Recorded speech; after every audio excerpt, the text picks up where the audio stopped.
So, there's been an uprising in drafting, and you want to learn how to do it, and you want to start improving your game. Well, you've come to the right place here today on the VeggieHotDug channel.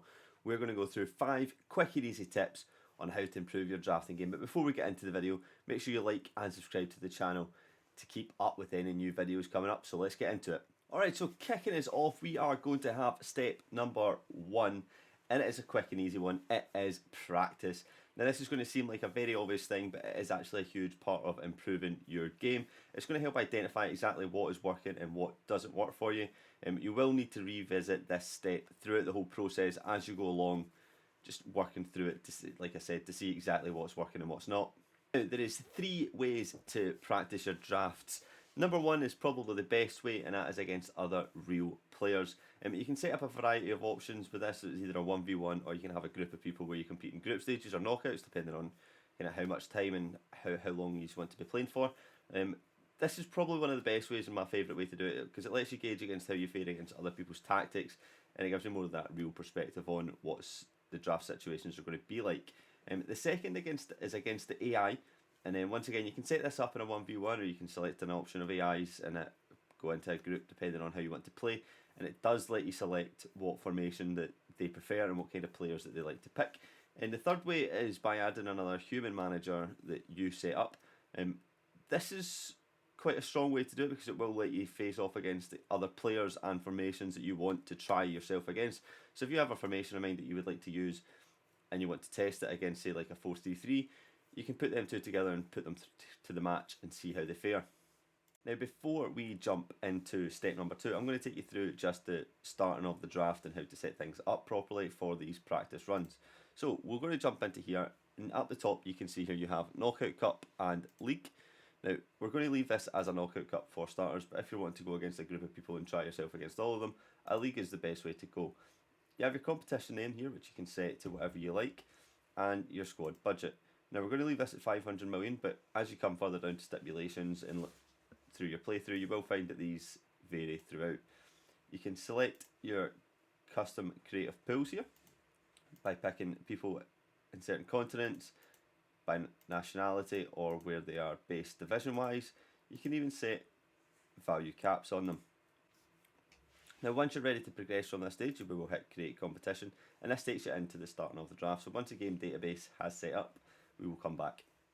So once you've pressed create competition and you've selected your kits, you've selected your manager, it will take you into this screen here. So for this example, we are going to be setting it up as an AI. So down the bottom right hand side, you can see add manager. We will hit that, and then it brings up add AI and add human manager. So we're going to press add AI club, and it will bring up a selection of managers here. As you can see, you have Alex Finnis, who likes to play a 4-1-4-1 DM or a 4-2-3-1 wide. We've also got Ali 451, and the list goes on for quite a little bit. Now, you can select as many of these or as little of these as you like, but you must have at least one other player to start your draft. So once you've done this, now you have yourself and one other person in the draft. You can begin your practices. Step number 2. What is it and why is it important? Well, it's tactics. Now, tactics is one of the most important stages in your drafting preparation. It's what's effectively is your front to face against everybody else. So if you have a formation that you have found success with on your career, then ensure you have this saved by doing the following. So we're just going to switch screens here into here. So this is my St. Johnstone save.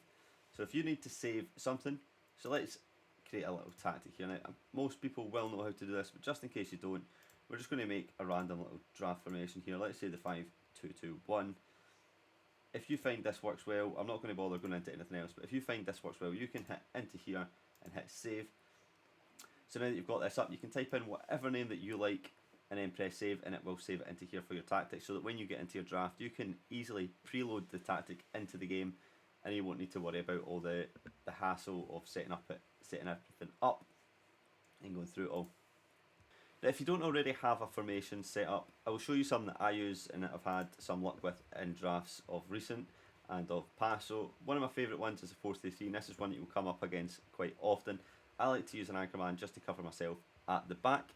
Another one that I've been using recently is a random 5-2-2-1 with a Volante, a box-to-box mid into inside forwards with my complete wing backs getting further up. And then I've got my 5 at the back strat, as I've called it, with a 5, a DLP, a box to box, an attacking mid, a deep line forward, and an attacking forward. And these are just some of the formations that I've been using with, but through practice I've been making changes and going along, and that is something that you will use yourself, which is why I said in step number 1 it's something you're going to have to keep coming back to make the changes that you need to. Other formations that you will come across will be the standard 4-2-3-1 with like a segundo volante and a box to box, or a deep line playmaker, or a Mesla and a deep line play. One of those is pretty fairly common. Or you've got the 4-4-2, which has been making appearances recently following performances from such platforms as the Streamer Showdown. The reason your formation and style of play is number 2 is because this is how you're going to face up against the opposition, as I said earlier, and this is what they're going to have to try and counter to get a result against you. Now the formation is, however, just a small part of your tactics. Knowing your player roles are vital to your shape, your style of play, and the importance of this will become known in the next step. But inside your tactics, you're also going to want to look at your set plays. Now, if we go to set plays, you're going to want to have your corners set up. Now, I'm not going to go into depth on these ones because that's not what this video is about. This is just short tips. But ensure you have your set plays up set for defence, attack, on both sides, and your throw-ins. Now, if you've been watching any of the platforms that show these streamers taking on each other in the draft mode, then you will see how vital set plays can be into winning your game. These can win you games single-handedly. If you don't set them up properly, they will lose you the game. So we're going to move into step number 3, guys, so let's go. So now that we're done with step number 2, we're going to move on to step number 3, and that is using your shortlist and filters to your advantage. So now you have your formation, your tactic, your style of play, and your player roles all set up. You're ready to move on to step number 3. And step number 3 is using the shortlist and using the filter to get the best out of your picks. Now when you go into a draft, you will have a 5-minute timer, as you can see up the top hand corner, counting down to 0. Once it hits 0, it will take you to the next stage of the draft. The game automatically gives you a 5-minute shortlisting time, so I recommend that you use this as much as possible to build the best shortlist for your draft picks, to ensure that you have the best chance of succeeding in the game.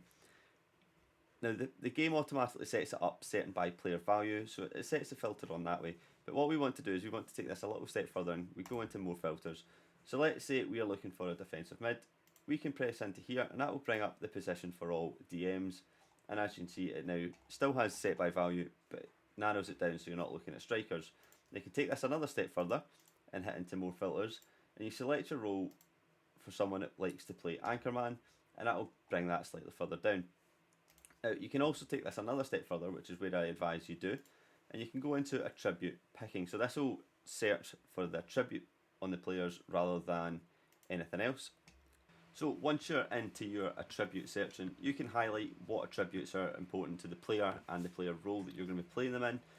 So if you know exactly where a player is, so if we need a centre back, we're probably looking for someone with good pace and good tackling.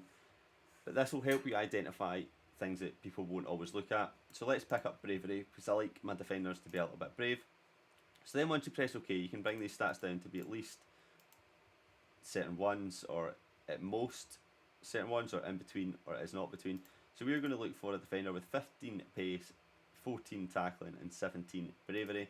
Now it automatically brings up Sergio Ramos, Skriniar, Koulibaly, Benatia, Hernandez. Now this is useful for when you're in stipulations with players that you're not really familiar with. It saves you going through the nitty gritty of every single player and just being able to find the best ones for you. Now if we take this a step further, you have highlight key attributes for the role. So if you know the player role that you want to be using, but you're not 100% sure on what stats and attributes, I should say, is what's most important, you can come in here and you can see it has all the goalkeeping roles, has all the defensive roles, all the midfield and attacking roles. So we're going to select in here and we're going to pick up an anchorman, because I am quite fond of the anchorman on defence. It will highlight what attributes are important to him, and we're going to bring this down to 12. So we want someone with 12 in all of these stats, and we want them to be able to play in DM. So once you highlight that up, it will bring up the list of the best available players. Now once again, when you're doing a 500ml draft, it's always going to be the top players, and that's why they're so highly rated and such good price. But when it comes down to it, and when you're doing money management, this becomes more and more important, because it will help you identify the best value for money. You can select the filters up again. We're going to put these up to marking of 13 We're going to move everything just up to 13, a couple of 14s, and we'll see who we get there again. So once we've changed that, Joshua Kimmich is no longer the best, and actually Casemiro would have been better for us, with Jordan Henderson slightly behind him and Partey. So as you can see, it becomes very useful to select the players for those exact roles. So now that you're able to use the filter to identify who you need and what players are best fit for that role, I recommend shortlisting and putting them aside at least more than 2 players for each role, because there is a very good chance that someone else is going to be looking for that player, unless you're going for really obscure people. So always shortlist your priority number 1 pick, and then pick another 2 or 3 roles that you would be happy to pick up for that. But always have a backup in mind, and always have a backup for that backup, because it is very likely that that player is going to be getting picked up, and you don't want to have to be drafting on panic and doing all this depending on the sort of draft pick times. So another reason drafts are becoming more and more challenging is because people aren't doing the 500ml world selection pool on players anymore. People are starting to filter it down to using certain nations only, using certain continents only. So if you can use the filters to your advantage, it means that you're not going to be stuck struggling to find players just because you don't know them. You're going to be able to pick the best ones based on their attributes, and that will help you lift the trophy at the end. So now that you have your tactic, your ideal team, or as close to as what can be, this next step will sort of define your game and your gameplay. And it's step number 4. It's adaptability. What is adaptability, and why is it a top tip on this list? Well, the definition from Google is the quality of being able to adjust to new conditions. Now, this translates perfectly into your draft games, as you will face several different opponents with several different tactics and several different styles of play. Can I say several more? Well, I'm certainly going to try. So the biggest thing that I can tell you from this is do not be afraid to pause the game and make changes when you need to. Don't allow yourself to pause every 2 minutes, because you're not going to let the new changes come into effect. So give time for your changes to take effect, and you go from there. So this will also apply to your set plays. So if your opponent is having success from set plays, then make the pause and make changes. So what we're going to do is I'm just going to jump back onto my Football Manager screen here, and I'll talk you through what I mean. So if we have defending corners set up here, as you can see, we want defending, and my face is going to be in the way. So let's put it over here so you can see it a little bit better. So if this is our defensive tactic and they are taking shots, so they will have someone here taking a corner and maybe another player up here.